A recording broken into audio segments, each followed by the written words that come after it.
ఏపీలో liquor scam ప్రకంపనలు పుట్టిస్తోంది. కీలక వ్యక్తుల అరెస్టుల పర్వం మొదలైపోయింది. రాజ్ కేశిరెడ్డి సహా ఇంకా చాలామందిని అరెస్ట్ చేసేందుకు తగ్గట్టుగా ఆంధ్రప్రదేశ్ అధికారులు వ్యూహాలు పన్నుతున్నారు. ఇప్పటికే దీనికి సంబంధించినటువంటి రాజ్ కేశిరెడ్డి రిమాండ్ రిపోర్ట్లో అనేక కీలకమైనటువంటి వ్యవహారాల్ని ప్రస్తావించారు.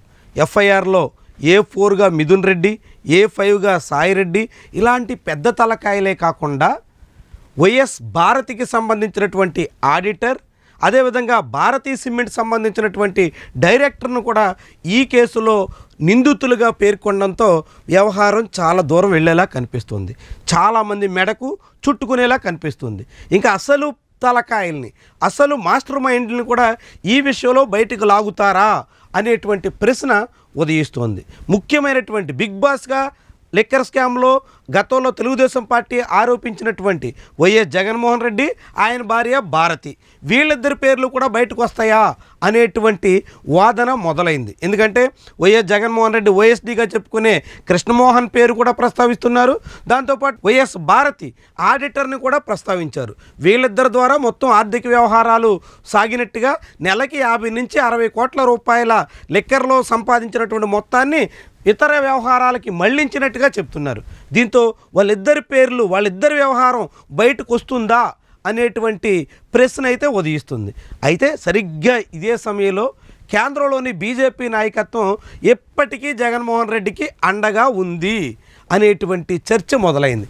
ఇంత పెద్ద లిక్కర్ స్కామ్ గురించి ఆంధ్రప్రదేశ్లో రచ్చ అవుతుంటే తను భాగస్వామ్యంగా ఉన్నటువంటి ప్రభుత్వంలోనే జగన్మోహన్ రెడ్డి, ఆయన భార్య, ఆయన సంబంధికుల పాత్ర మీద కూడా అనేక రకాలుగా ఊహాగానాలు వినిపిస్తుంటే బీజేపీ నాయకత్వం సైలెంట్గా ఉండడం దేనికి సంకేతం అనేటువంటి ప్రశ్నలు వినిపిస్తున్నాయి. సరిగ్గా ఆంధ్రప్రదేశ్లోనే కొన్ని నెలల క్రితం కాకినాడ పోర్టు వాటాల విషయంలో విజయసాయిరెడ్డి, అరబిందో ఇలాంటి సంస్థల మీద ఏపీసీఐడి కేసు నమోదు చేసిన వెంటనే ఈడీ రంగంలోకి దిగింది.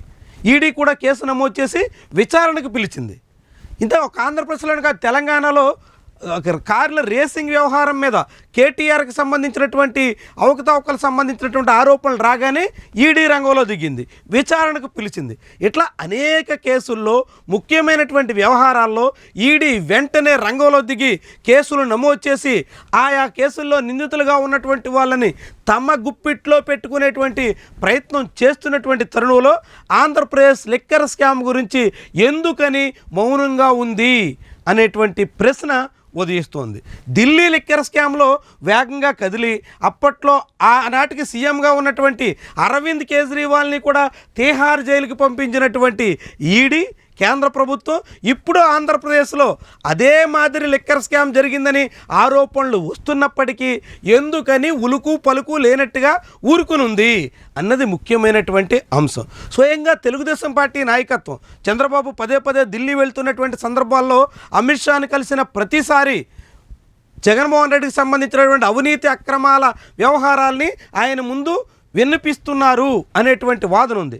అదే సమయంలో నేరుగా పార్లమెంట్ సమావేశాల సందర్భంగాను కూడా టీడీపీ పార్లమెంటరీ పార్టీ నేత లావు శ్రీకృష్ణదేవరాయలు లిక్కర్ స్కామ్ గురించి అమిత్ షా ముందు ప్రస్తావించారు.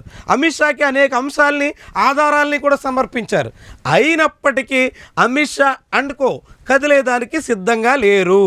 అంటే బీజేపీ జాతీయ నాయకత్వం ఇంకా జగన్మోహన్ రెడ్డికి అండగా ఉంది అనేటువంటి సంకేతాలు ఉన్నట్టుగా కనిపిస్తుంది. ఇది చంద్రబాబుకి ఏ మాత్రం మింగుడు పడనటువంటి అంశం, పవన్ కళ్యాణ్కి ఏ రకంగానూ జీర్ణం కాని విషయం.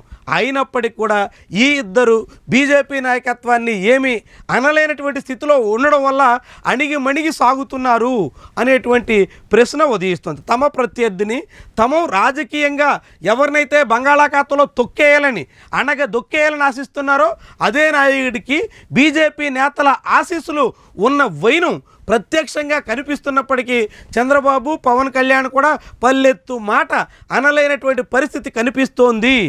ఈ నేపథ్యంలో లిక్కర్ స్కాము ఎంతవరకు వెళ్తుంది, ఎవరెవరిని అరెస్ట్ చేసేదానికి దారి తీస్తుంది అన్నది ప్రశ్నార్థకం. ఎందుకంటే ఈ వ్యవహారంలో జగన్మోహన్ రెడ్డి భారతి వరకు వెళ్ళేటువంటి అవకాశమే లేదు అనేటువంటి వాదన అత్యధికులు వినిపిస్తున్నారు. దానికి కారణం బీజేపీ నాయకత్వం ఆశీస్సులు జగన్మోహన్ రెడ్డికి పుష్కలంగా ఉండడమే అనేటువంటి అభిప్రాయాన్ని వెలిబుచ్చుతున్నారు. మరి దాంతో ఈ రాజ్ కేసిరెడ్డి, అదేవిధంగా చాణుక్య ఇలాంటి అరకొరగా చిన్న చిన్న తలకాయలను పట్టుకుని సంతృప్తి చెందుతారా, లేకుంటే మూలాల్లోకి వెళ్ళి అసలు కారకుల్ని అరెస్ట్ చేసేటంత వరకు కూడా ఏపీలో లిక్కర్ స్కామ్లో దర్యాప్తు చేస్తున్నటువంటి సిట్ సాగుతుందా?